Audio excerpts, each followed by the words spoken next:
we're just having a Subway party. Lots of people are here. It's a lot of fun. Some people have brought like cookies, games. Hopefully someone brought music. This is something fun you can do in the middle of a city, and you can only do this where there are tons of people. It's the urban playground. It's about taking back the public space.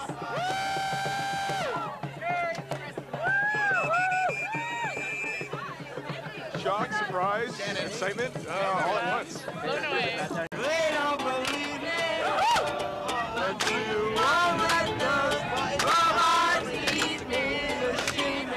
So yeah, no, the word for this thing spread over the internet. Everybody found out that way, and people just knew to show up, and that was what happened. The rest is history. Free party that costs you Subway fare. Meet nice people. Have a good time.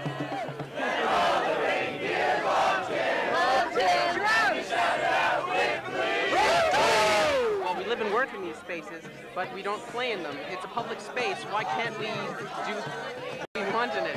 I mean, we're being respectful. It just shows that we can have fun, that we can have a blast, that we can meet people and do things that are not what you normally do, and still be perfectly respectful and still have a great time.